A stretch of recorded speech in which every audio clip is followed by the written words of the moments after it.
So this is a chapter from this new book that Caitlin's got out called Preparing Dinosaurs, which has had sort of a, I'm sure on Thursday she'll tell us tales of the long journey that this book went on. And in a lot of ways, this is quite different to the other things we're going to be reading. Caitlin is not a philosopher; she's a anthropologist of science. So she kind of works on what's sometimes called science and technology studies. But this work is very much based on her doing a combination of what's called participant observation, which is a fancy anthropological term for doing the thing, and interviews with people who do fossil preparation. But I think to sort of get into where Caitlin's coming from, I'm not going to start by talking about dinosaurs. I'm going to start somewhere quite different. I'm going to start with the early modern Royal Society, especially this guy. Here is our friend Boyle. So Boyle is kind of considered, in a sense, a sort of father of modern chemistry in some weird sense. He's extremely wealthy, very, sort of famous author at the time and sort of now extremely influential, particularly these days. He's kind of known both for his chemistry and for kind of apologetics, in a sense, where he sort of connects sort of natural philosophy with natural theology. One thing that's kind of very striking about a lot of about Boyle as a scientist is that he really has something that looks like a modern lab. He has a lot of people in there helping him, and he kind of swans about. He's kind of like the early modern version of a PI. He kind of organizes things and swans about and wanders in, but lots of other people are doing the actual physical stuff, right? But you'd never guess this if you were to read either Boyle's work or work discussing Boyle. And this is something that was sort of very famously noticed by Stephen Shapin. Looking extremely badass here. So Shapin is primarily an historian of science, and what he really spends a lot of time doing is pointing out that the way in which Boyle's science is presented and the actuality of Boyle's science are profoundly different. In particular, what he's interested in is the amount of invisibility in it. So here's a kind of diagram of a sort of air pump. There's a bunch of things you might notice about it. One is, yes, there are some people, as it were, manning the air pump, but they are very highly anonymous, right? They don't have faces, they're not kind of identified, and moreover, the air pump is sort of presented in a, as opposed to those two people, it's presented as this kind of agentless object. People who are going and looking at the air pump will be at the floor above. They will not see the people turning the crank underneath. These people are kind of made invisible.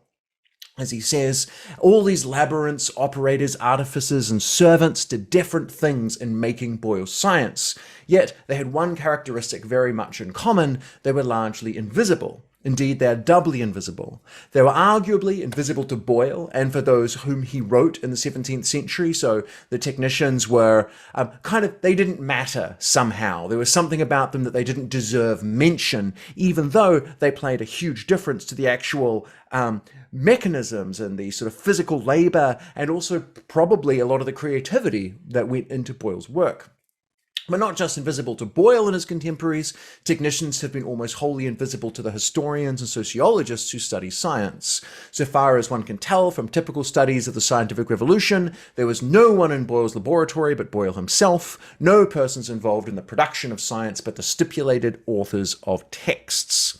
So Shapin sort of captures this as this sort of distinction between scientists and technicians, and this is something which is sort of seen in modern laboratory science a lot. And there's this idea that you have the scientists and perhaps they're sort of graduate students, these kinds of people, and they have a particular kind of knowledge. That knowledge is often theoretical. They are designing rules that the technicians will carry out, and importantly, they are made visible. They are, most blatantly, they are the people who are authors on scientific papers.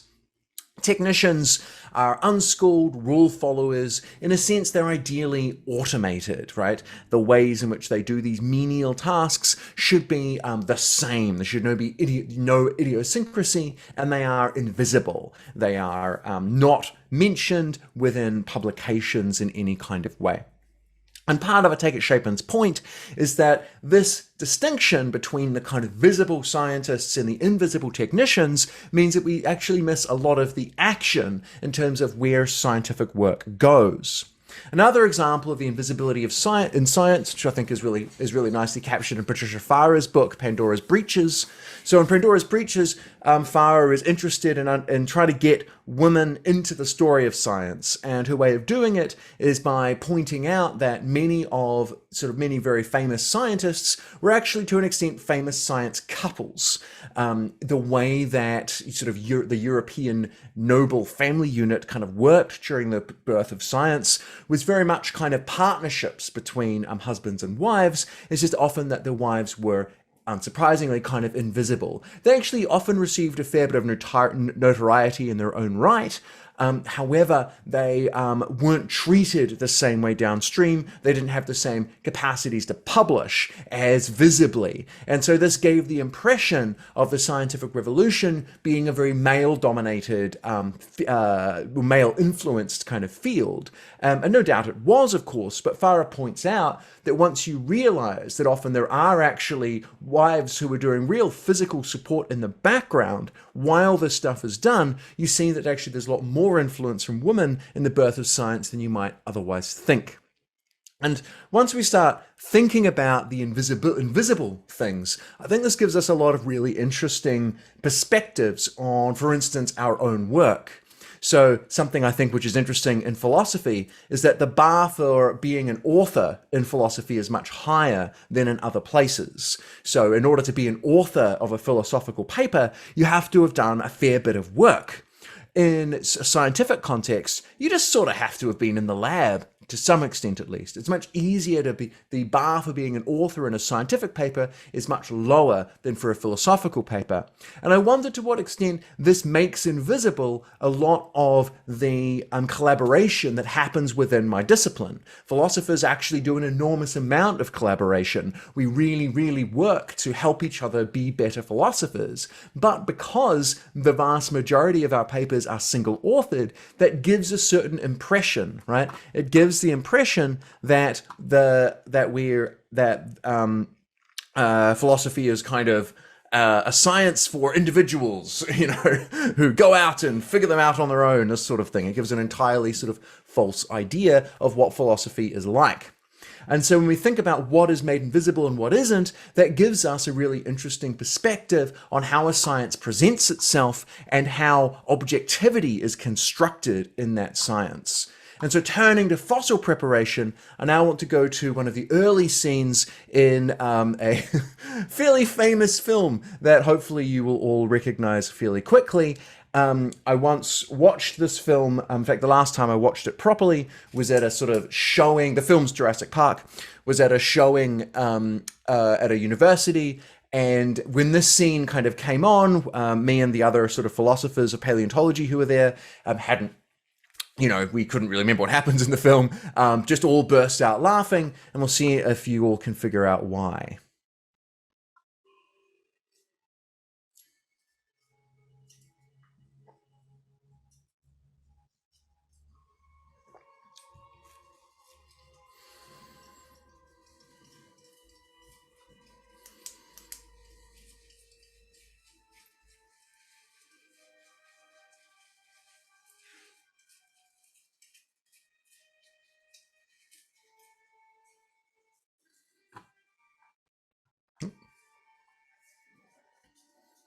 So what's hilarious about that, of course, is that they appear to be brushing dust away to find a prepared fossil, which is not how it would look in the ground, right?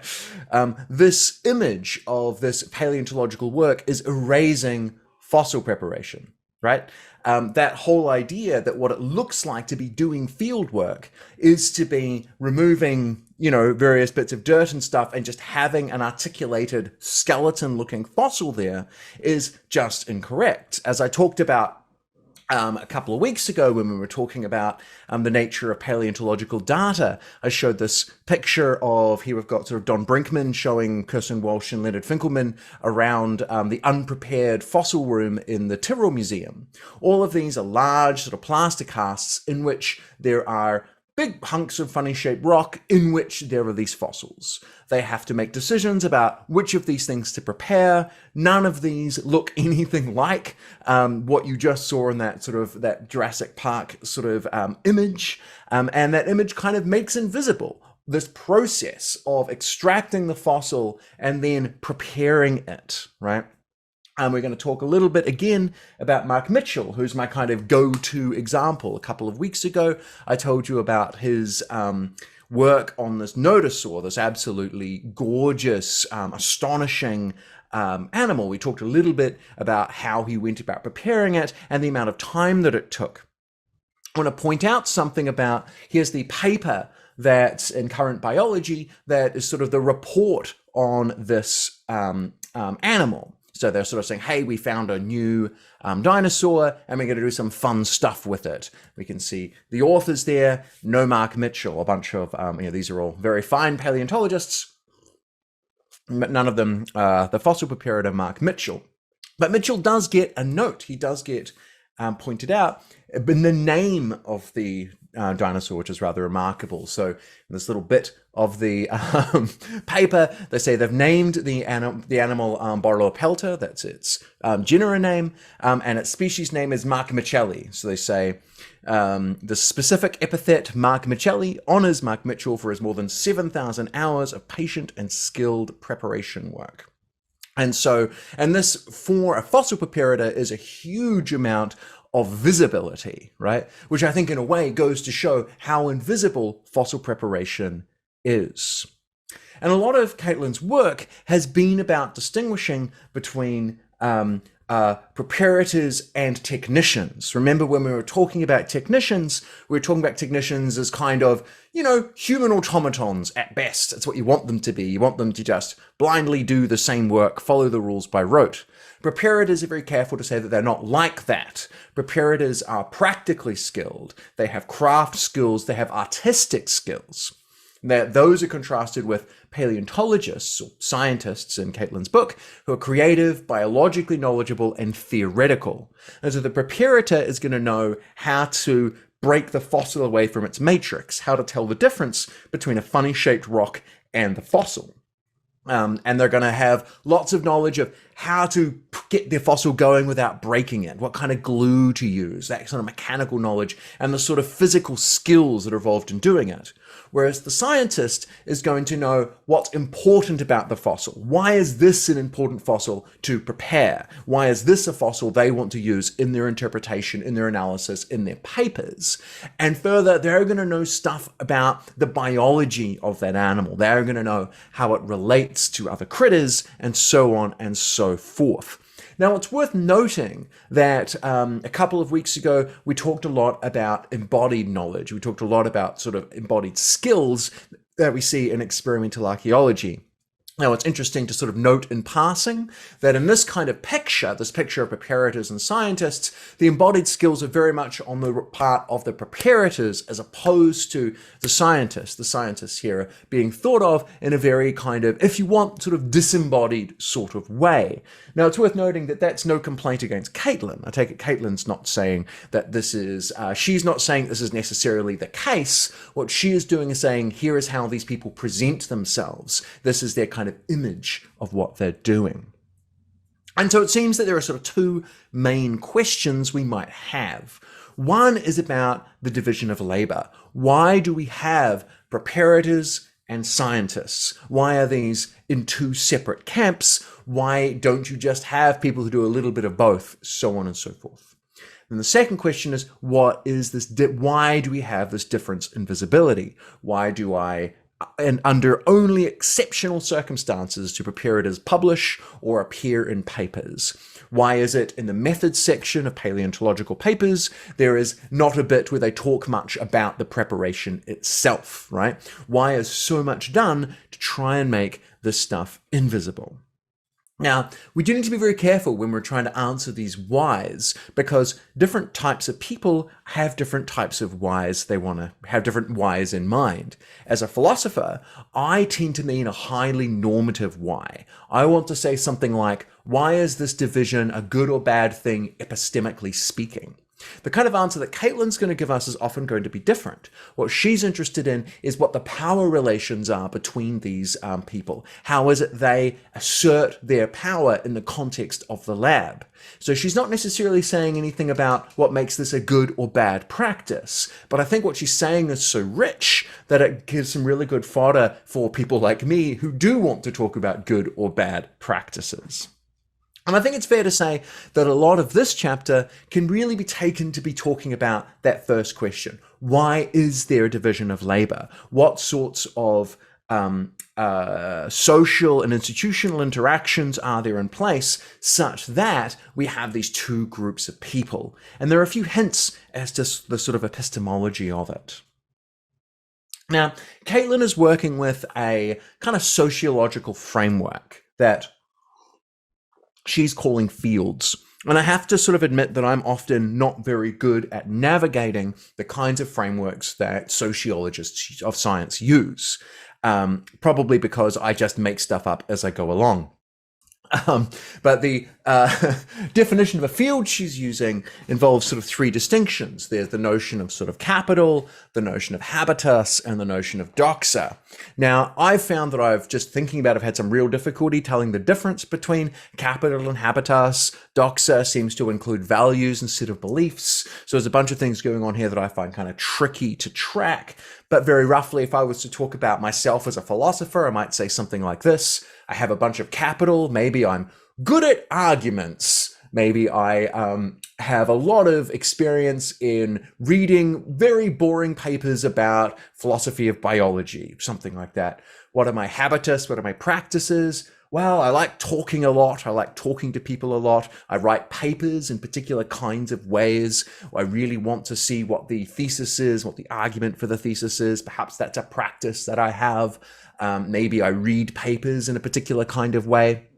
What about my beliefs? Well, probably I value things like precision, probably precision to the extent that it really gets in the way of clarity. I have certain beliefs about what makes for a good argument, and so on and so forth. And so I'm part of a field insofar as I have that cluster of things. So it's important to note here that field really doesn't mean discipline, right? Field means something much, much more particular, and potentially you could have, depending on how fine grain you carve these things up, you could have sort of many, many fields, even within the same lab. In fact, that's exactly what Caitlin suggests. So Caitlin's view, roughly, is that in this distinction between preparators and paleontologists, we see differences in capital. We see differences in practical craft skills and theoretical scientific knowledge. We see difference in practices. The preparators prepare and fix fossils, whereas paleontologists analyze fossils and also perhaps make judgments about the significance of fossils. And there are different beliefs. Even though there is a shared goal, this idea of having a researchable fossil, they have different aims within that goal. So if you're a preparator, you're interested in making the fossil stable, protected, and undamaged. But if you're a paleontologist, you want to glean the most and the highest quality data from it. This is, I take, the basic sort of picture. Now, for those of you who have done historical research before, this difference in beliefs is, I think, a very, very common one. The difference between an archivist or a librarian and the person who wants to research, the historian, if you want, or of those materials, tend to have quite different goals and often can be quite antagonistic in virtue of that. So I take this chapter to be making this following claim. Caitlin wants to say that fossil preparators and paleobiologists offer different but occupy different but mutually interdependent fields, right? So they're two distinct ways of doing paleontological work, and they rely on one another in particular ways. Preparators tend to have lower authority. Preparators are not treated as sort of special in quite the same way, yet they have various strategies and practices that maintain their autonomy in various ways. And in this sense, they're not mere technicians, if indeed mere technicians have ever really existed. And she thinks that this distinction, and indeed the way that preparators maintain their autonomy, is highly revealed when they step on each other's toes. So cases where their differing goals really come to a head. So the classic is the speed of preparation versus the quality of preparation, and also cases of folks not staying in their lane, which is to say preparators trying to do paleontology or paleontologists trying to do preparation. So we can read this chapter in a sense as a kind of argument for this picture of the relationship between fossil preparation and paleobiology. And so she goes through various features of their work. One of them is to do with prioritization. So when I think about that great big prepared fossil room in the Tyrrell Museum, a lot of those great big hunks of funny shaped rock were extracted in the 1960s and 1970s. They've been sitting in that room for 40, 50 years. They haven't been prioritized as yet. And paleontologists are always having to make complicated decisions about what to prioritize. One thing that's really interesting about this is, again, going back to that Jurassic Park video, our sort of public imagination about what's hard in paleontology is finding the fossils, right? There's this idea that the really difficult bit is you go out into the desert or you go and climb the mountain and then you find a fossil, and that's the great discovery. Whereas in reality, there's an enormous amount of fossils. Lots of things have been extracted. The real sort of difficult point is picking which things to actually prepare, because it's only through preparation that we're then able to use these as data in paleontological work. And so these priority decisions are actually critically important, and they create these really interesting relationships between the fossil preparators and the paleontologists, because the paleontologists are the people in charge of what matters. They get to decide what is significant, but the fossil preparators are more or less in charge of their schedules, right? So they're organizing how much time they're spending on stuff. It's just that how they prioritize those things is decided by the paleontologists. And so there's some interesting discussions of how it is that paleontologists do and don't manage preparators' workloads. So here's Caitlin talking about Preston, who's one of the paleontologists. She says Preston doesn't suggest streamlining preparators' work. What they don't do is come in and say, hey, do this, the same way you might if you were a line manager in a factory. Instead, he adapts his requests to them in order to maximize his research benefit. Preston, as a researcher, seems to perceive how preparators manage their time and assignments as black boxed or irrelevant. I mean, you can count, there's some interesting tone that I'm hoping is going to come up in our sort of conversation, both after this and with Caitlin, where there's a sort of, there's a particular type of cartoon villain who has a particular indifference as to how their plans are carried out. They will just sort of have their henchmen, and they'll say, henchmen, go and deal with the heroes, will you? And they won't give the henchmen any like particular directive. They're just saying, go and deal with the heroes. There's sometimes the way in which the paleontologist is thinking to the fossil preparator really seems similar to me. They kind of go, oh, I need this one prepared quickly. Go and do that. It's up to you how you go about doing that. Manage your time how you want. Just that's the one I want done first. And you can imagine how frustrating this could be for a fossil preparator. So here's talking of fossil preparator Steve. Steve would love to work on fossils of his choice, but he justifies researchers' power over his assignments as more economical for the museum. One thing that's interesting is that these folks are not presenting these tensions between the fossils they would love to prepare and the fact that the paleontologists are kind of, meddling with that. In terms of power relations between themselves and paleontologists. Rather, they seem to be very conscious of this division of labor, in virtue of which the paleontologists are doing things for the good of the museum. So as Caitlin says, he does not explain the system as preparators following the orders of the boss, of their higher status, Mr. Doctor, paleontologist doctor. Instead, like most research workers, he portrays the process of preparation and research as separate. He's like, look, these things are separate. He's not really meddling. It's a shame, but it's for the good of the museum to make these changes. One major way that preparators are able to assert their autonomy is through the sort of choice of techniques. Again, going back to this kind of supervillain henchman analogy I've kind of got in my head, the supervillain doesn't really care what route by which the henchmen try and take out the heroes, and so the henchmen have a lot of autonomy. They can kind of do it any which way they want. Paleontologists don't take themselves to be experts on this, and indeed, as we'll see, they tend to think that this is kind of beneath them in some sense. It's not their job to understand how to glue things together and things like that, how to make the fossil look good, right? Going back to Caitlin's earlier work, so she has this, in one of her sort of nice papers in 2015, she says, by invoking the individual-based abilities of artistry and creativity, preparators challenge the notion of technicians as standardized and replaceable. So this is going back to, we used this quote a few weeks ago. Their constructions and assertions of artistry are best understood as a method of defining the expertise and thereby asserting control over their work.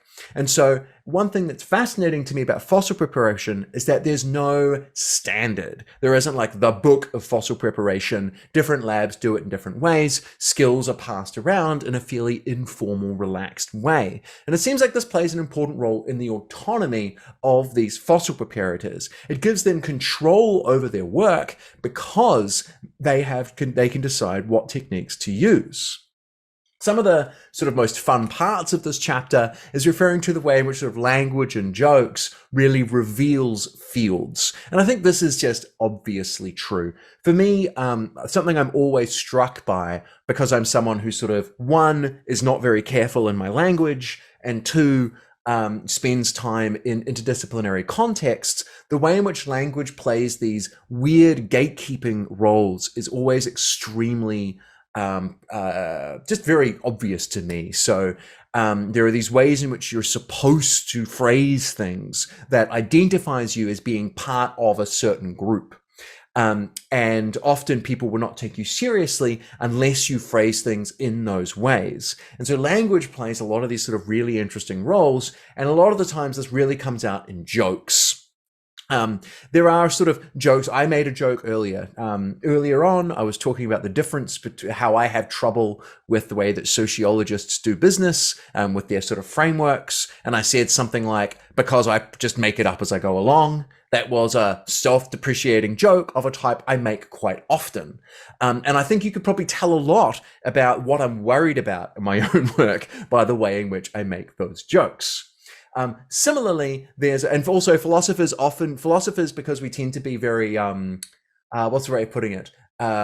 Because we know that we're extremely boring people who are often very pedantic, a lot of our jokes that we make kind of ironically are these being pedantic jokes. We really enjoy using silly Latin terms when we're and drawing fine, pointless distinctions in our general conversation. And I think that says something about our image of ourselves and the ways in which we try and control that image by making fun of it.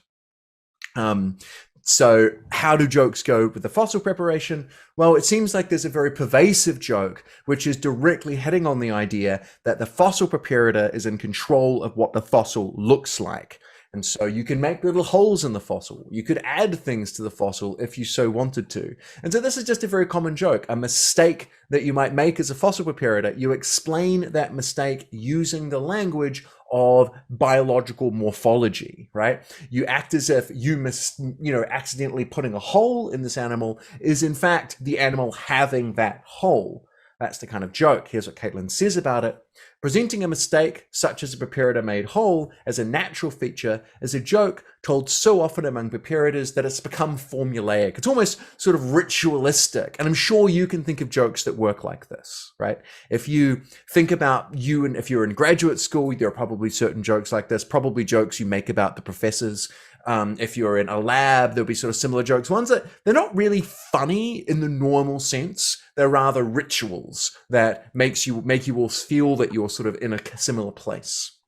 So the low institutional status of preparators stops them from pointing out their necessity to scientific endeavors, right? They're not able to assert themselves by saying, look, without me, you don't get a fossil, paleontologist, right? But what they do instead is use humor. They use humor to subtly remind scientists that the coveted fossil evidence is literally in preparators' hands. Now, for those of you who know a little bit about anthropology, you should really see sort of the anthropologist in Caitlin coming out here. There's a long tradition in anthropology of paying attention to the ways in which jokes are used to police and regulate and navigate different power dynamics. And I think this is a beautiful example of how this kind of works. I think my favorite part of this chapter is the discussion of this event between Tom, the paleontologist, and Jane, the fossil preparator. What had happened was that Tom had a particular technique that was very quick for dealing with fish, for getting a fossil out of its matrix, and Jane had begged him not to do so, and he had gone ahead and done it anyway, and lo and behold, he had broken the fossil. And this picture is kind of brilliant because you can see there's something about the way that the I don't know how to put it, but the penmanship on this "just being glued, do not touch" has a real, you can just feel the "don't break my fossils, you stupid paleontologist" felt for, sort of attached to it. And I thought I would do a reading of this paragraph because I think it really captures both how interesting and rich the kind of work that Caitlin can do is, but also these kind of weird ways in which paleontologists and fossil preparators interact with one another. And so Caitlin says, "After I interviewed Tom, I sought out Jane. She said that Tom wanted to thin the rock slab containing a specimen of a new fossil fish species using a hammer and a butter knife as a chisel." So you've got a hammer and you've got a butter knife, and you're going to whack the butter knife with the hammer. Jane rejects this method as hard to control and thus an unnecessary risk. She told me in a disgusted tone, "You don't need a butter knife. Just take a little time to do it right." Jane said that she warned Tom that the matrix grains are tight and would not split as he expected. Tom insisted and hammered the knife tip against the slab a few times. The fossil fractured into 3 pieces. Jane reported that Tom had said, "I'm sorry, you can call me an idiot." But she had responded, "No, I will not say that. I will say I told you so." She appreciated his apology and felt she had won a battle. Score 1 for me in a way. Fish lost, but I won. Because she had warned Tom that the fossil would break. Jane hoped that her win over Tom in terms of judging techniques would keep him away from the lab. "I don't think he'll be sniffing around here tomorrow," she told a co-worker. Despite this victory, Jane was rather shaken. This episode took the wind out of my sails, and she left work early. Her dismay encompassed the damaged fish, her insulted sense of expertise, and the disrespect Tom's destruction showed for the hours of meticulous work she had already invested in the fossil. One thing I really enjoy about this is we really get a picture of the kind of person that Tom is. Throughout this chapter, when we're talking about this case, Tom seems to be this kind of famous older paleontologist who's kind of wandering into the fossil prep lab and just kind of futzing with stuff all the time and annoying the fossil preparators. And I find that extremely amusing, but I also think it's very telling of the kind of relationship these folks have. We again see the way that jokes work here. So as she says, preparators and other workers took advantage of the broken fish episode to enact some power over Tom by teasing him to his face as well as criticizing him behind his back. Denigrating researchers' incompetence at preparation celebrates preparators' skill by comparison. Now, the sort of last part of this chapter looks at a very particular and quite, fairly sort of famous episode of fossil preparation, which is this gorgeous sort of sturgeon. Very roughly, what happens in this case is they have this extremely well-preserved sturgeon that's fully articulated, and articulated means all its bits and pieces are in the right place in situ when they found it. And they make this extremely controversial decision, which is to basically, if you want, dissect it, to de-articulate it. And this is extremely controversial because articulated fossils are very, very rare. By de-articulating it, you are losing information. You're kind of breaking it in this way.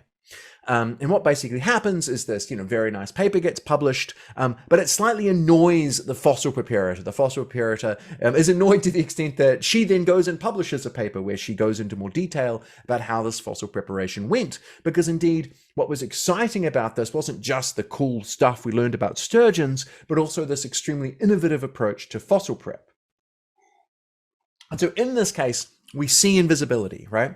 First, the preparator has only mentioned the acknowledgement, but also there's this interesting point that Caitlin makes about the language use, where, as with normal scientific papers, the royal we is used in the paleontology case, whereas the fossil prep paper is entirely in third person, leading Caitlin to say the scientists implicitly took credit for all work, leading to their knowledge claims about the fish, while the preparators eliminated themselves from their own description of their work.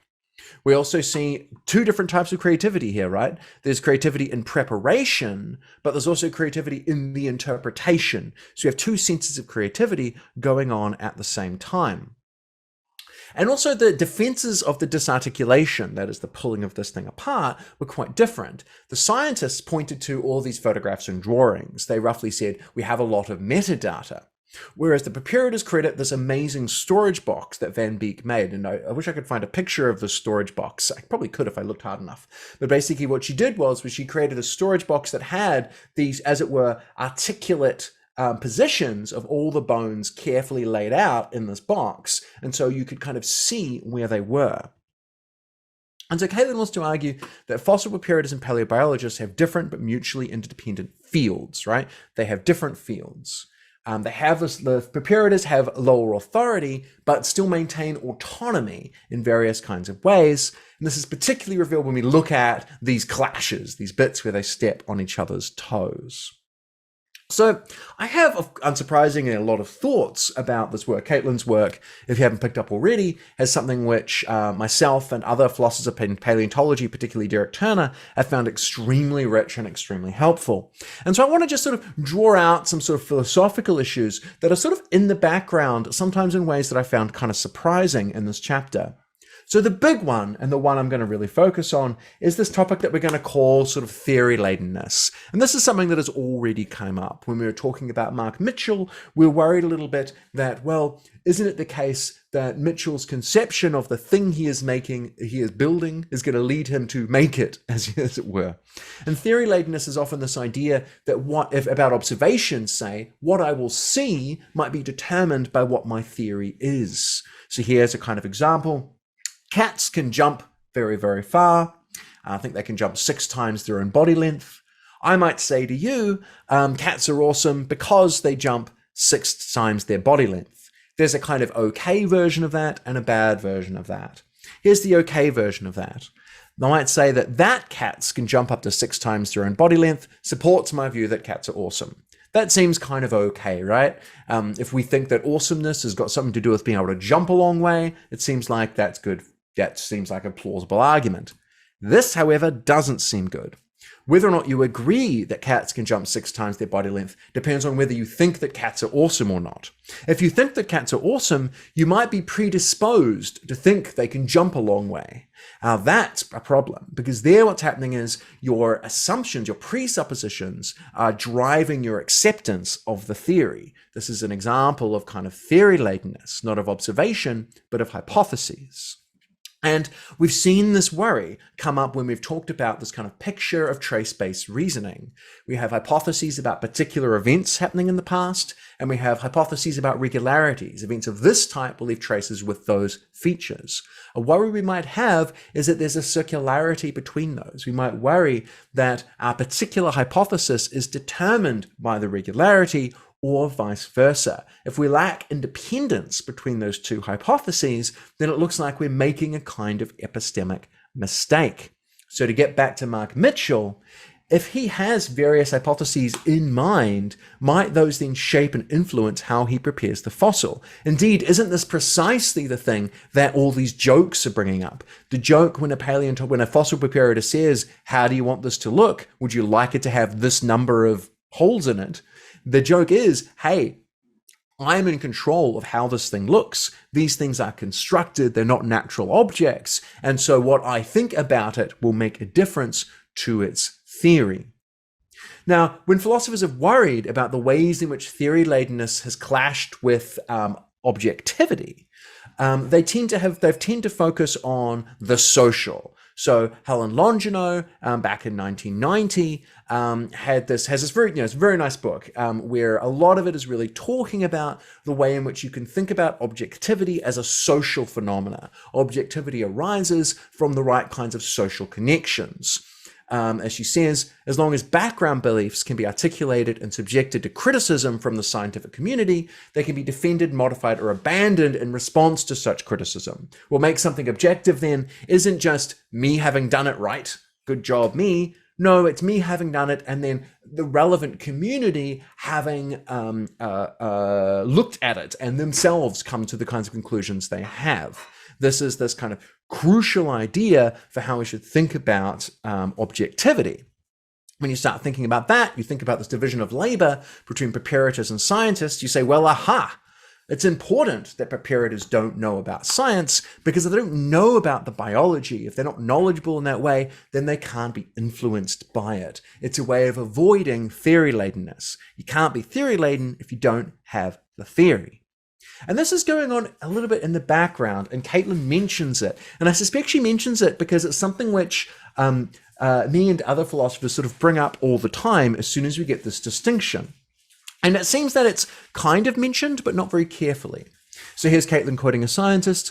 He says, in the case of most scientists, it's probably not a good idea to have them do prep. We focus more on what the scientific results might be and less on the concern for doing it right and getting the specimen stable. So she says, distancing scientists from evidence production could promote objectivity by preventing scientists' assumptions from influencing the evidence. But paleontologists never say this. They don't articulate this reason of epistemic defense, rather they just kind of dismiss preparation as merely manual work. So what they don't do is go, oh, here's a very good reason why the fossil preparator shouldn't be the paleontologist. It's because then you might get theory-ladenness. What they do instead is they say, blah, fossil preparation is, menial labor. So here's another paleontologist. I trust preparators' judgment. They have better knowledge of the particular adhesives, the glues. That level of decision on its own is not normally something I take part in. As his tone of voice implied, this level of decision means a lower status level that is not important enough to merit his high status paleontological expertise. So I'll try and read it better. I trust preparators' judgment. They have better knowledge of the particular adhesives. That level of decision is not normally something I take part in. Right? It's not their level because it's much lower than what they're doing. Which perhaps connects this question of why we have a division of labor to why there's a difference in visibility. Because perhaps instead of talking about objectivity socially and in terms of division of labor, they're thinking about objectivity in a very, very different way. What that bit of Jurassic Park tells us, what this is Black Beauty from the Royal Tyrrell Museum, what this suggests to us is that fossils come to us as fossils in situ, that in the rock they are already articulated, they just emerge, rather than there being this very human-oriented process. There's this idea that you just discover the fossils, right?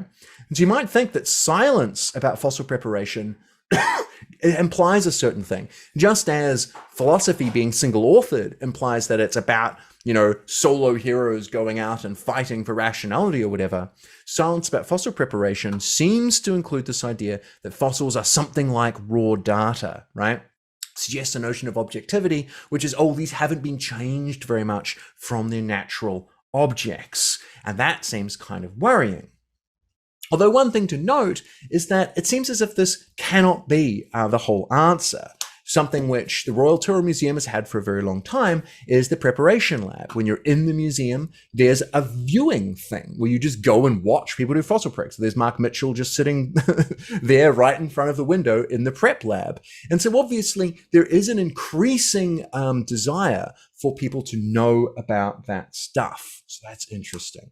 The final thing I want to say is I was quite surprised by how little trust was explicitly talked about in this chapter. It may be that it comes up in other chapters, but the word trust is only said 3 times in the chapter, which, I mean, I know that just doing a word search isn't exactly a good way of telling, but it's a, rough estimate, given that, if you're someone who really cares about the social practices around science, most of this discussion ends up being about the sort of role of trust in each other's testimony, in each other's skills, and so on and so forth.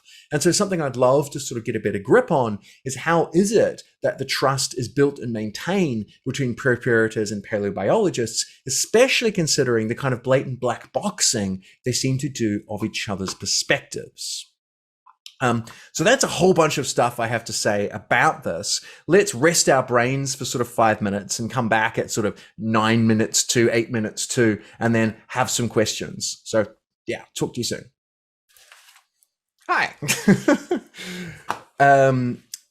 Yeah, Monica, why don't you start up while we wait for others to sort of rock in? Oh, as per usual, I think there are some sort of bonus people here that weren't having here last time. So if you want to ask a question, you can throw it in the chat. You can, like Monica has, use the reaction to raise a hand, or you can just turn your video on and start wildly waving your arms around and I'll see you. So Monica, please start. Yeah, okay. Firstly, thank you. This is really close to my thinking, so I'm very happy with this article. And I want to say something about this position of preparation process as a manual work, so something that is atheoretical. So if there is no articulated theory in scientific process, I believe it's dangerous because there are some preconceptions, proto-ideas, stereotypes in that at that place. So I believe that's really problematic if we think that someone is neutral in that's just verse, then be articulated in any way in theory. So there is always theory, but which one, we should think about that. So no one is neutral according to my perspective. Yeah. Oh, and hopefully everyone else's as well, right? There is a way that people often put this is there's no view from nowhere, right? There's always some perspective. Now, in the case of sort of fossil preparation, we need to be a little bit careful here. So the one thing that's going on is that the paleontologists kind of treat them as if they're atheoretical. They treat them as if there's no what's the way of putting it? There's just some truth about the fossil that the preparator is bringing out in a, as you say, a sort of manual kind of way. And of course, that's just straightforwardly false. And you can see why they think it, right? They think it because it makes things very easy for them. That was what I was trying to get worried about. Yeah. There is also similarity between archaeologists who are field workers, just field workers, and authorities who will interpret something. So there is kind of similarities in those position and power relations. So maybe that's interesting also for you. That's really interesting to hear because one of the things I was hoping would come up in this conversation is that, archaeologists are ridiculously diverse, but a lot of the field work that I've sort of seen in archaeology has, these sort of keeping of field manuals and these kinds of field diaries and these practices that are a very different kind of response than the way that paleontologists have. So the paleontologists go, oh, in field work, I just find stuff. And then these people do this manual labor for me, and don't worry, there's no science going on there. Whereas archaeologists, at least in my experience, are much more reflexive. And archaeologists are like, oh, we have to keep these diaries where I'm sort of saying what I reckon is going on, because that's going to influence what I extract and how I extract it. And that struck me as a very different sort of response. But it differentiates from community to community. For example, in Britain, it's different than in Serbia, right, as you can imagine. So yes, that's common. There's I'm trying to remember her name. This is very embarrassing, but I was at a conference recently with a historian of archaeology who did this sort of beautiful talk on Gold is her last name. Beautiful talk on Moira Gold, that's her name, on the way that archaeology was organized by like British colonialists and the way in which you had the fancy man at the top who sort of organized the other people to do the digging, and the digging was somehow unskilled. You end up with some very similar power relationships where the skills that the non-archaeologists had were highly technical skills for identifying, the various archaeological objects. Yeah, so one thing I want to go back to, though, as all these hands sort of come up, we've got lots of time, so that's fine, is this notion of whether or not it should be explicit and whether or not it should be standardized. I'm not 100% sure about that. And I'm not 100% sure because I suspect that having different communities of fossil preparators in different labs doing stuff differently is kind of interesting.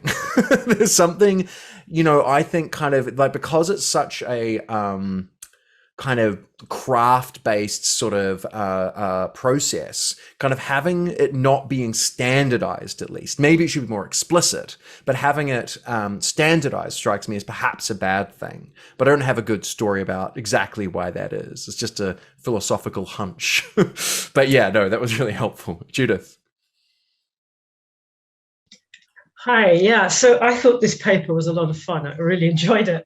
I had a thought about the Tom and Jane situation, where Tom comes into the lab from time to time to do some work, and he's absolutely infuriating. He says, I try not to do much, but although every now and then I need some mindless thing to do after a meeting or something. And of course, he's putting on some sort of pose there. I think it's more posture than anything, because I've seen this a few times amongst certain colleagues, that the paleontologist wants to have the experience of preparation, wants to have basically the embodied experience of preparation, that there's something that system, that procedure can teach us about what we do. And so I wonder to what extent that's actually what is happening here, that he knows that he can get some sort of knowledge from the process, which he otherwise wouldn't have, and that's the motive for it, rather than just because it's something mindless to do, which of course it isn't, as we know very well.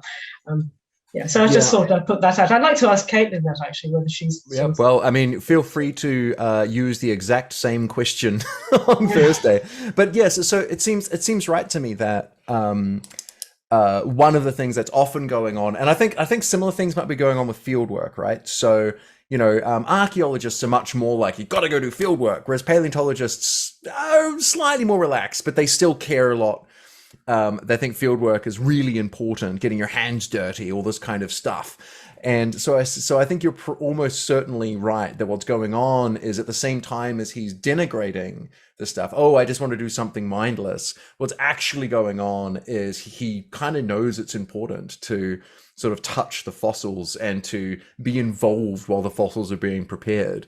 But I do, like the picture of, I'm really looking forward to asking Caitlin what her informants think of the book, because some of them, Tom comes across like a very particular character, and he's going to know who he is when he reads the book.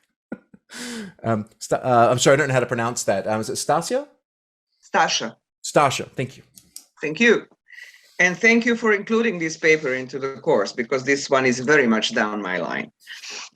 I enjoyed it very much, and it made me think about several things that I think might be important, not only for archaeologists, but for precisely for the type of work we are trying to do over here, for the similarities between our different disciplines.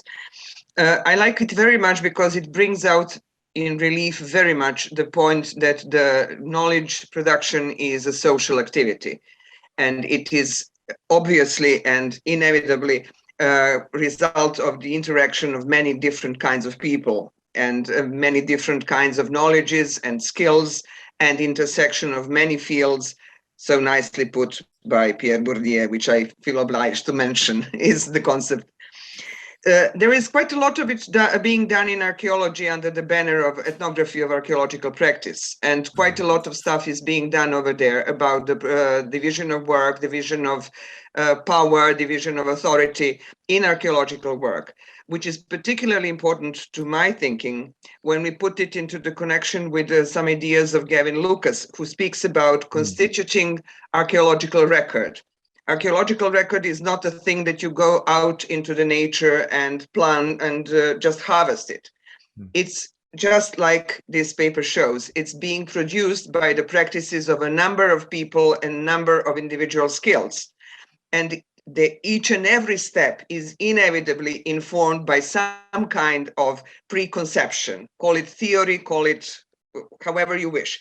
There is some kind of preconception which makes us do things which every single actor in this operational chain has some kind of an idea, of a pre-idea, what he or she is doing.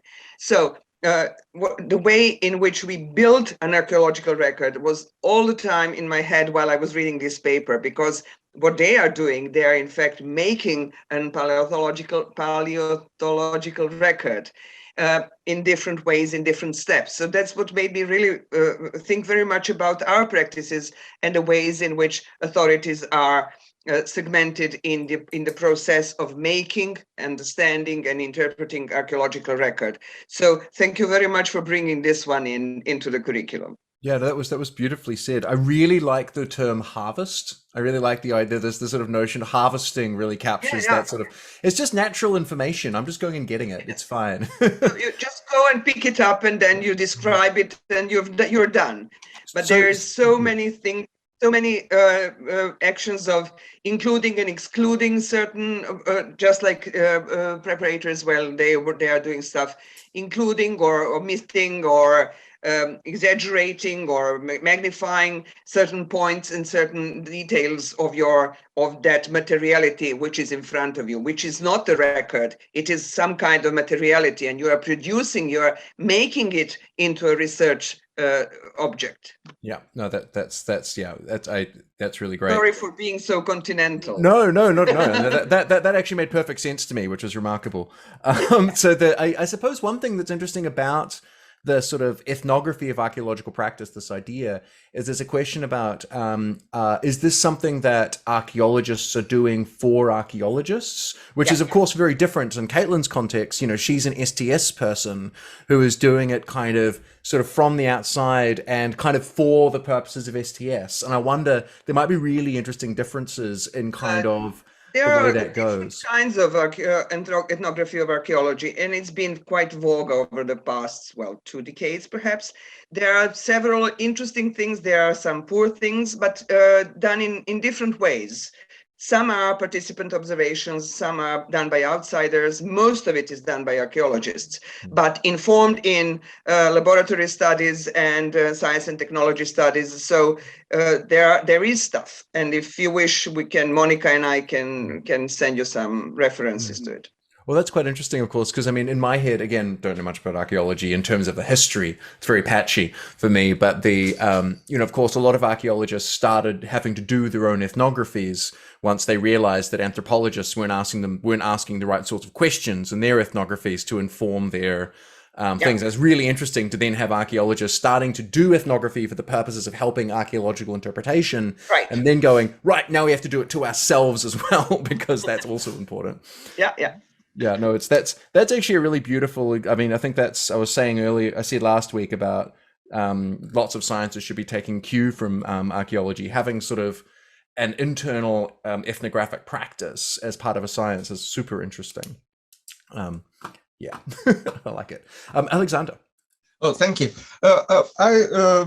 I'm also very happy with this text and article and this discussion, because it is obviously down our line, archaeological. And if we look at history of archaeological ideas, especially in our context here in Serbia, for example, it was a sort of so-called atheoretical, which is of course impossible archaeology, but standpoint of this archaeology was that there is no armchair archaeologist, and that person in the field and one who is doing interpretation are one the same.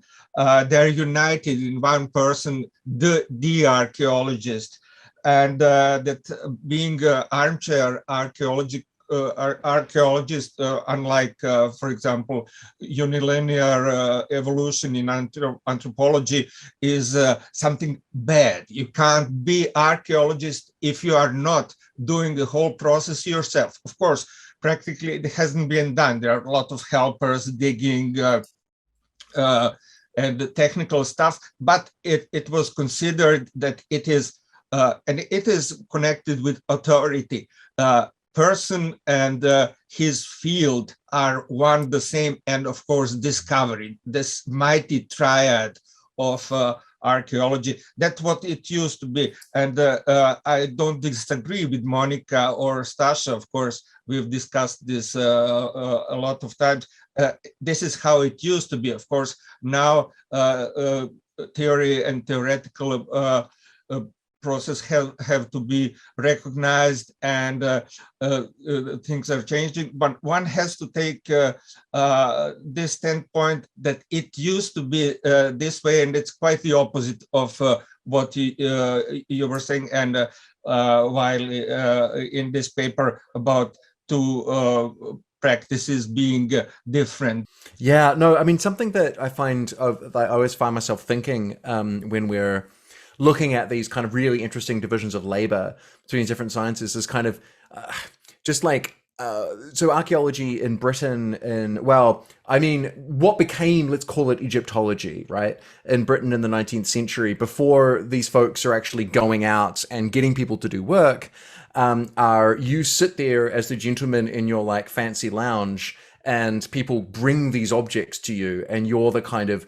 very kind of informed, because you've read a lot of books, person who will kind of look at this artifact and say, ah, yes, this is what this is. And there, the way that authority is constructed is really, really different to the way that you're describing it, where this idea of like place really mattering, where it's like, I know this location, I in some sense own it, epistemically at least, and because I've sort of worked this land. And it's quite interesting where you see this sort of stuff happening in the early 20th century. Of course, they're not actually doing the digging, they're just like hanging out while other people do the digging, yet still they're making that claim, that idea that their being there somehow matters. And it's sort of, it's a fascinating sort of shift in how authority is constructed, where it goes from kind of more or less being like, I'm a gentleman, right? So, you know, there's a reason why in the early Royal Society that you have to have a gentleman on the ship. The captain has to be a gentleman, because then you can trust what they say, because gentlemen don't lie. And so there's this kind of weird epistemic authority you basically get via social class. And then that has to get replaced by stuff, as that clearly becomes nonsense, right? And how it plays out. And like, one thing I'm kind of excited about really is hearing regional differences and how that plays out.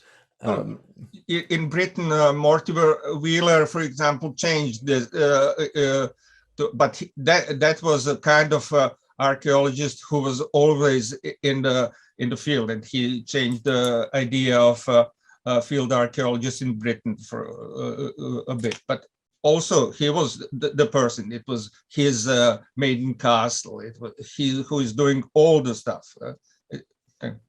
Yeah, because it's also it's the history of science is too much fun. We should move on. Borislav. When I read this article, I thought about it that it is on the edge of popular science. It is very interesting, but it is talking about things that are not connected with philosophy. But I listened to your talking about this article, and I thought about your article, speculation made material, experimental archaeology and makers' knowledge. And I can see some things that are common in both of these articles. In your article, you're talking about maker's knowledge, something that is practical knowledge, and that is very important in archaeology. And in this article, we are talking also about practical knowledge, about people, technicians who are working with fossils and everything that is material in that science, and they are preparing that for scientists. And there is something that is very important when you think about it again. That is social dimension in science. Because you have people which are obviously scientists that have a great knowledge, and that they should run that business. I mean, that kind of projects. And you have technicians. We don't know much about them. They're not writing articles and things like that, but at the end they're very important because they're preparing everything for scientists. So I would like to know your opinion. Do you think that there should be something different in modern science, that we should draw attention to that people and to recognize their role? I mean, not only in things not only in those articles, but officially. I mean, to say when you have authors of some scientific articles, then that you have also the name of those people who were the part of that project. What do you think about that? Good. Yeah. So in other words, one way of putting the end part of your question, at least, is what consequences does this have for the way we sort of organize scientific research? How do we organize the sort of who gets the blame or the credit and so on and so forth? So sort of to say to the sort of first thing, I mean, it's slightly quick to say this is close to popular science. It's pretty dry. It's just compared to everything else we've been reading, it's lots of fun. But it's worth noting that I think that there's a kind of walk you can take as a philosopher of science to lead you suddenly thinking that what's going on in work like Caitlin's and like Steve Shapin's and sort of STS and even the sort of, SSK, sort of the strong STS people is suddenly deeply important to you, is simply this recognition that actually you can't understand the scientific justification. You can't understand why science works without understanding the way that it's socially and institutionally organized. And once you think that, then things that are basically kind of descriptions of those social organizations are suddenly like enormously rich and fruitful for you as a philosopher of science. And so it's this kind of interesting thing where once you're sort of convinced of this kind of social epistemology, then there's this kind of downward slope where suddenly you're just giving descriptions of how scientists do stuff and thinking that it's deep. And I'm way down that slope. In terms of what the upshot of this should be is really hard to sort of put our finger on, because in the case of fossil prep, right, there's some important stuff that's going on. Fossil preparators don't want to get named in the papers. There's a bit where, at least some of them don't. There's a bit where Caitlin's talking about them having different motivations, right? That's not the game they're in. I'm sure, Mark Mitchell is like a god to the fossil preparators because he had such a damn cool fossil to prepare. They care about that. Damn, that was a cool fossil. Damn, that was a cool preparation technique they used. There's these different conceptions of what your motivations are. And it might be that those differing motivations really, really matter. And so one of the things that's weird about social epistemology, once you start thinking about knowledge production at a sort of population level in this way, is that a bunch of things that on the face of it look kind of bad and maybe weird, sometimes end up being really productive, right? So people have argued this about priority, right?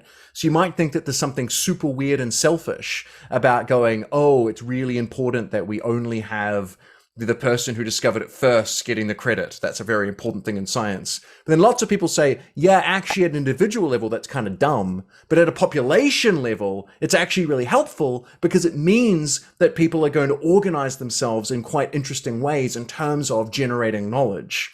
And so there's this really interesting, so this is a long-winded way of me saying, I don't know because it's really hard. I do think that it would be really cool if there was increased visibility for things like fossil preparation. I do think that that should be part of the metadata in a really critical way. It seems to matter who's doing the prep and how they do it. So that should be part of the metadata. That seems important. Similarly to how sort of archaeologists, I think, at least sometimes holding fixed sort of Monica's point about different archaeologists do stuff differently. That being part of the metadata seems really important.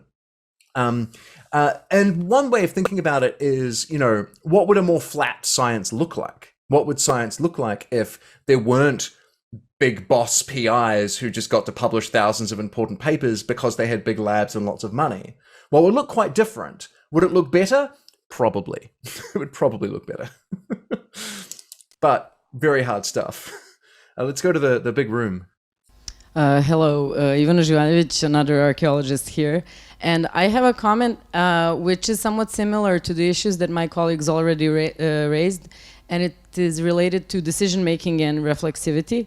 And as we have seen today, the preparation work involves quite a lot of decision-making, and all of these decisions ultimately shape the way the fossils actually look and why they look the way they do.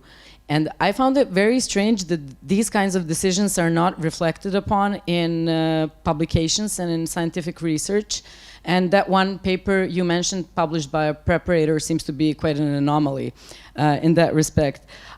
Because in archaeology, as some of my colleagues already mentioned, we often deal with artifacts, bones, human bodies, etc., which have been excavated by other people, sometimes decades ago or even centuries ago.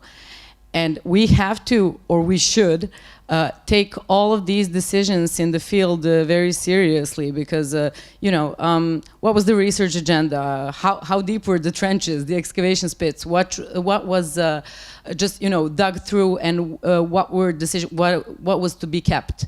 Because all of these decisions ultimately not only shape the archaeological record, but create it in a way. So I found that lack in this practice quite surprising, I must say. Yeah, it is singularly remarkable. And one thing to note is this isn't true of fieldwork in paleontology.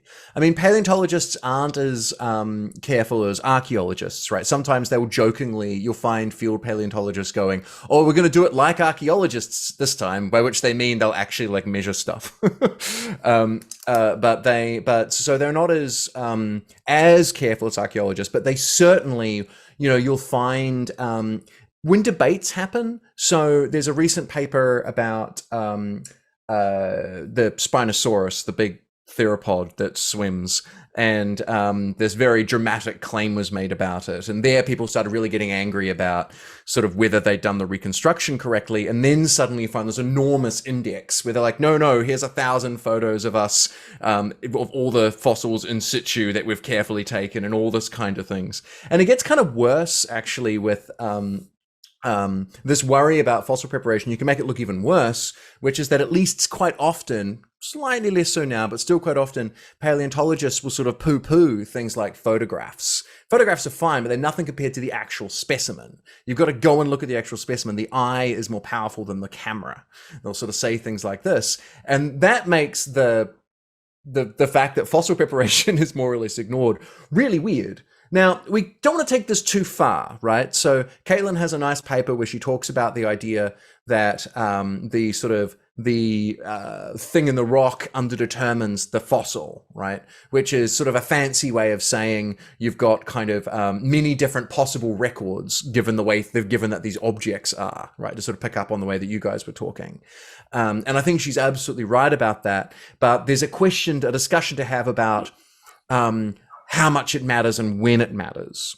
I definitely agree that something's gone very screwy here, and paleontologists need to pay a lot more attention to fossil preparation. But I think there's a further sort of interesting discussion to have about, sometimes there might be times where it doesn't matter that much, right? When those are, I don't know. But yeah, no, I entirely agree. But I'm slightly worried about telling all the paleontologists that they have to sort this out immediately. One, because they won't listen to me.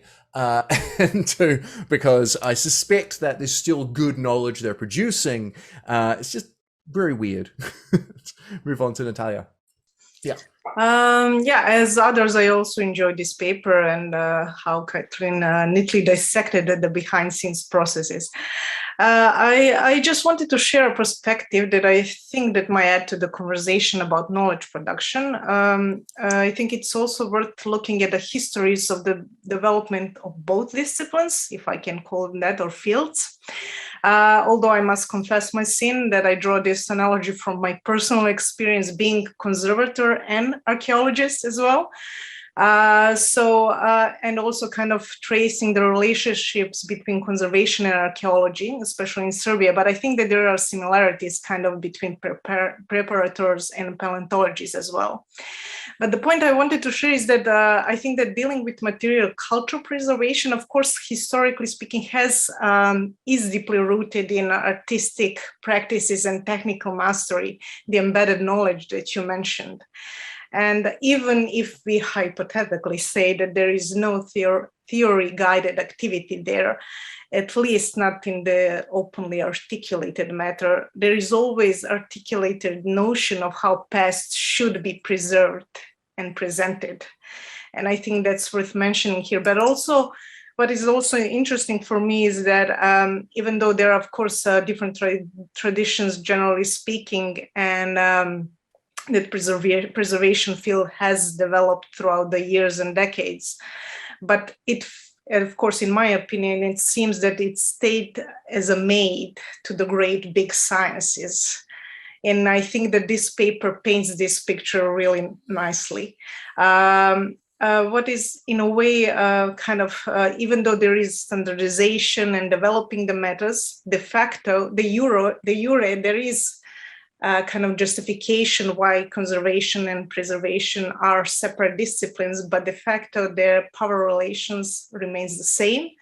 The scientists are still in control of facts production, while the invisible technical part of past preservation and preparations are just the fact handlers.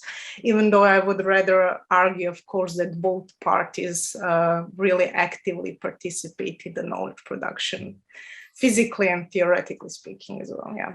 Yeah, no, I mean, I think we're all going to agree with that. So I guess one question then, as someone who does do conservatory stuff, would you want to be, for instance, so if someone is using some object that you've sort of looked after, as it were, and to make some claim, how would you want to be sort of noted about that, right? Is there a way in which would your name be on the paper or something else? Well, I guess it depends.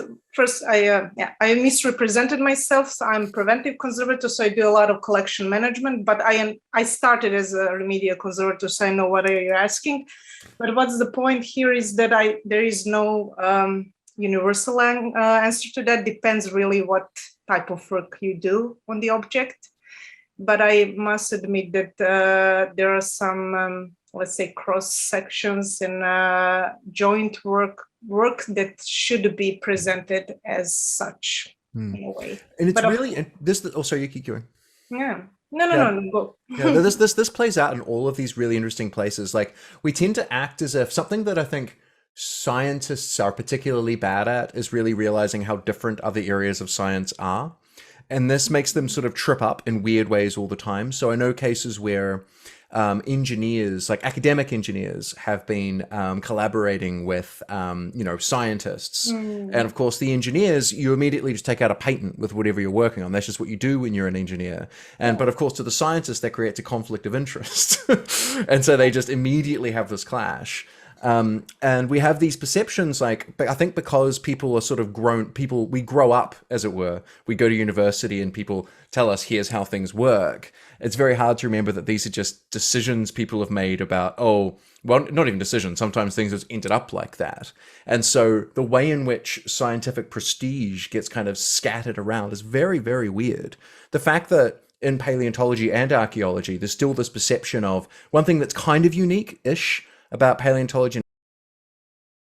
The field discovery is a thing that people care about, right? Very often they're not field discoveries. They're not made in the field. They're done years later, someone's able to sort of find them. But there's this kind of notion of finding something in the remarkable There is way. what I like to call archaeology of museum storages. So yeah, there's digging all over there. But what I wanted to share also that I think it's important.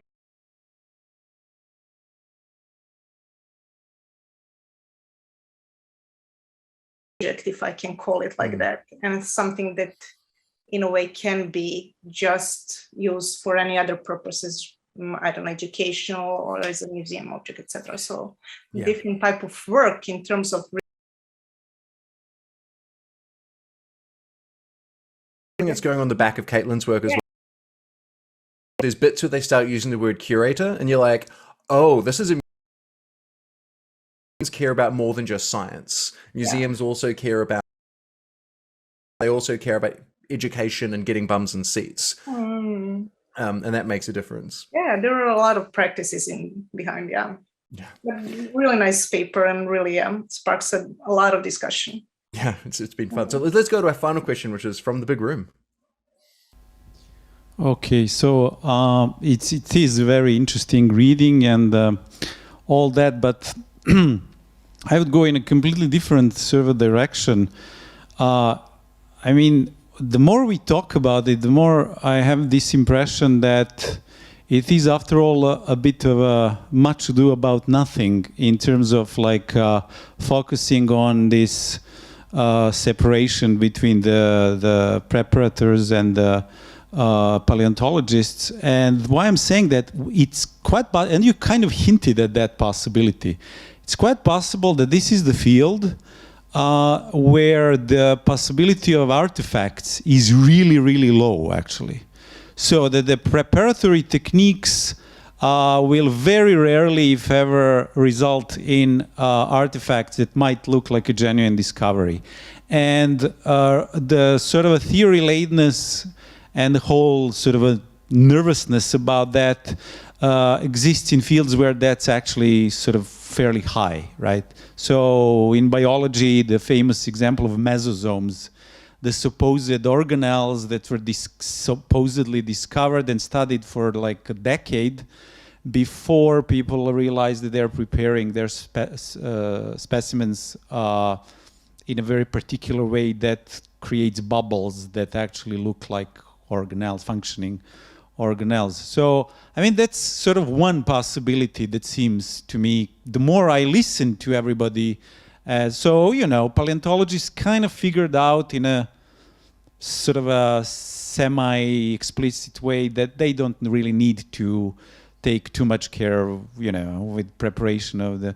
One thing, though, which is what sort of remains kind of, even if you believe that, aren't they really afraid that they may miss actually some great discovery if they let somebody without their theoretical rich knowledge prepare these specimens and sort of miss something that was destroyed at the spot? So that's the sort of dilemma that I have. So maybe, you know, you kind of hinted at. I quite like that. You can almost put it as a dilemma. So it's either the case that the chances of artifacts are really, really low, at which point you no longer have a real epistemic argument for fossil prep to not be done by paleontologists.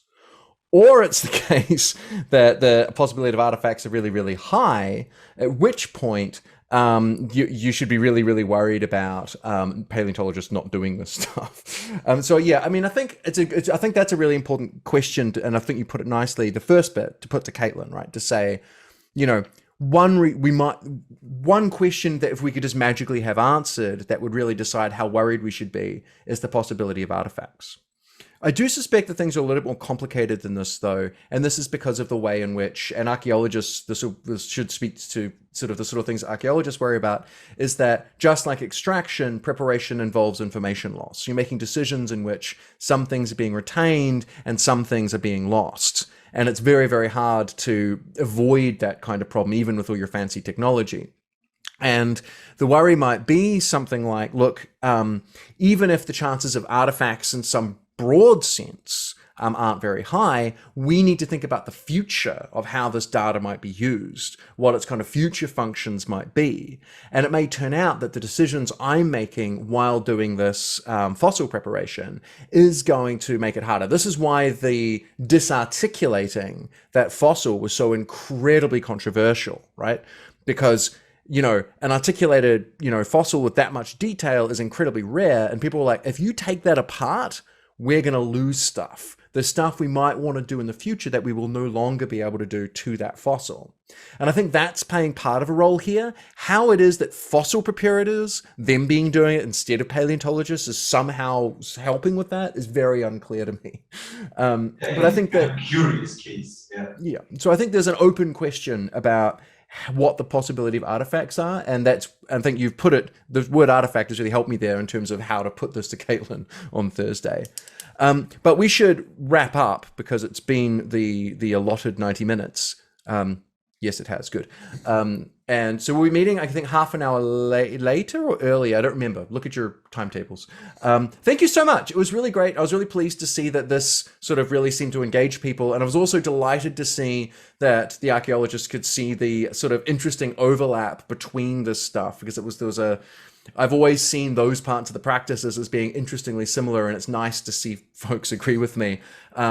Hopefully, like you're looking forward to talking to Caitlin on Thursday, and thanks so much for coming along. I had a good time.